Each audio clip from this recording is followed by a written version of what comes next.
Good morning. It's about 20 after 6 in the morning and it's already 70 degrees. I have 36 days left before I leave for Spain. Today I have to backtrack the same route that I took yesterday after I left the farm because when I got home my farm keys were not on me. So somewhere along this path I dropped my farm keys and I didn't hear them fall out. Luckily I have a spare set that's exactly like this. Now you would think that I would hear something that fell out of my fanny pack. So on the way down, we will walk on this side of the road and look for those keys. And on the way back, we'll walk on that side of the road. I give myself 50-50 chance.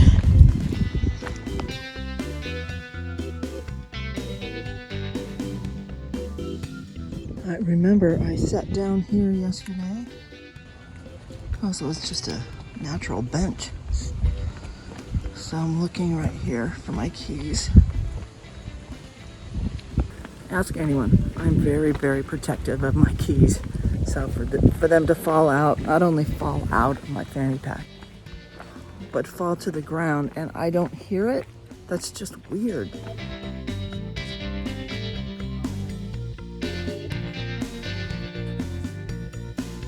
So right now in mid-July, the sun is coming up at around 5:45. And by the time I end my Camino in the first week of October, the sun's going to be coming up at 8:30 or something. Quite a time difference. A lot of pilgrims get up really early and want to hit the road to avoid the heat of the midday sun.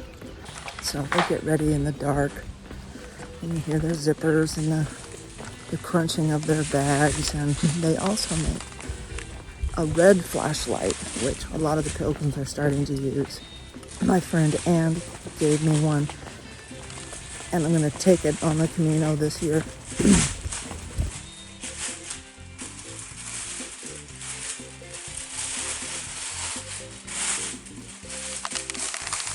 The red flashlight is less invasive on the eyes and you're less apt to wake everybody up if you have a red flashlight going on.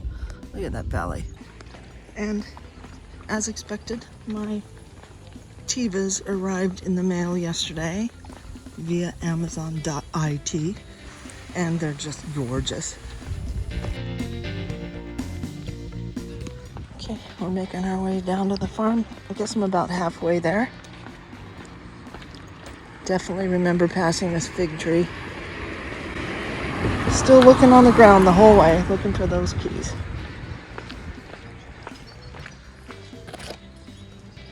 Yum.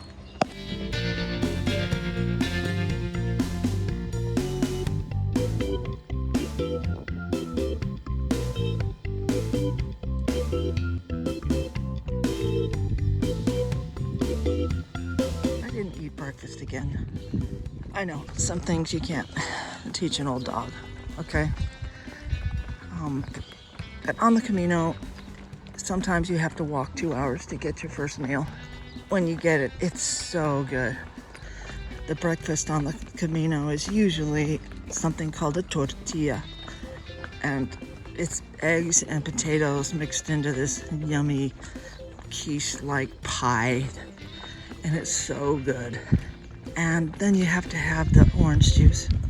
It's always fresh squeezed. They have this cool machine that turns and spins the oranges that have been cut in half, and it's just a magnificent machine. But so hopefully when I get to the farm, I'll have some ripe tomatoes that I can munch on.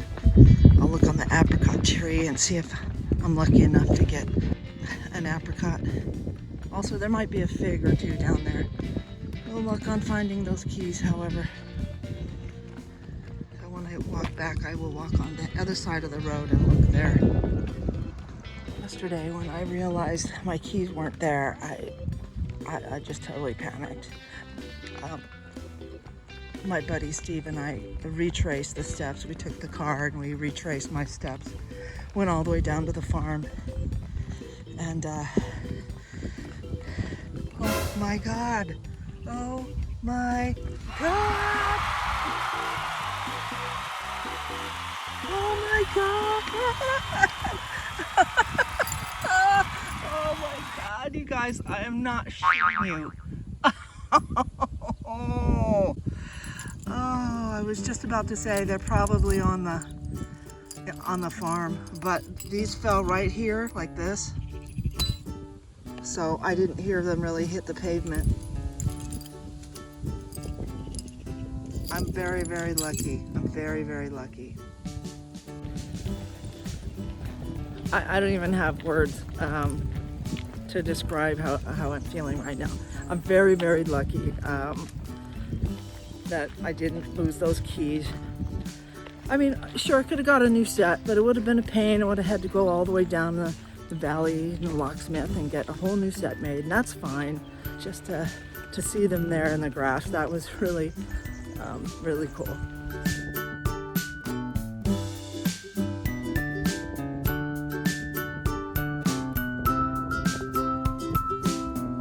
Another very common food item on the Camino is rice and vegetables, or quinoa and vegetables. There's a lot of vegetarian pilgrims out there because your body just loves that stuff after you've walked 6 hours. Also offered at many bars and cafes along the way is ham and eggs. I ate those a lot. Look at these junkyard dogs. Last time I walked the Camino, I didn't have a whole lot of Spanish food, believe it or not. I had, the dinner at the albergue, or I had some salad. Occasionally I'd have a ramen noodle.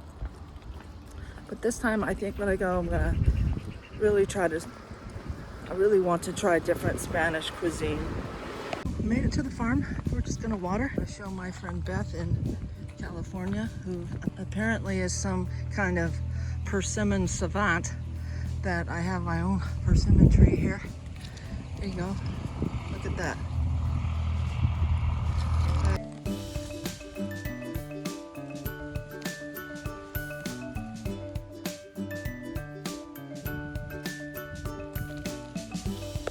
That's my breakfast right here.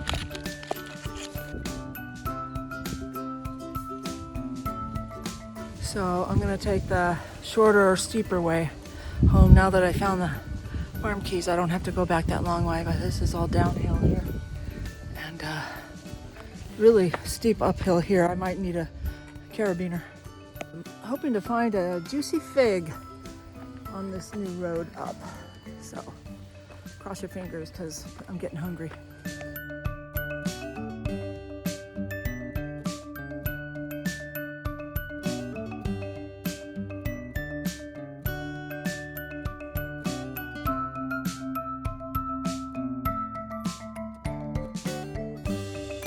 Look how downhill it is. It's down, down, down.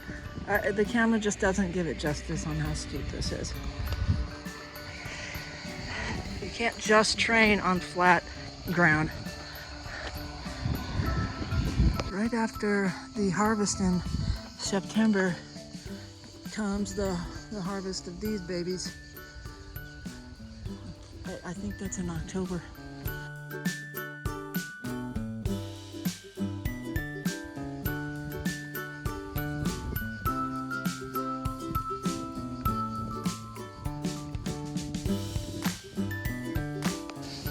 Takes me twice as long to go uphill, but look at the view. Gorgeous. Down here I was charged by 2 dogs. I didn't have my camera on, which is a good thing. I used my poles to fend them off. They saw my poles and stopped about 20 yards away from me. Anyway, they were both on a full run, and I think they would have come all the way to me if it wasn't for their mother calling them back.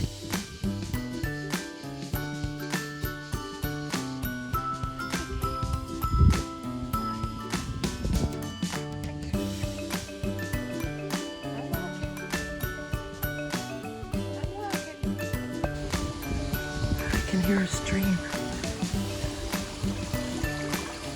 Oh, I love the sound of running water.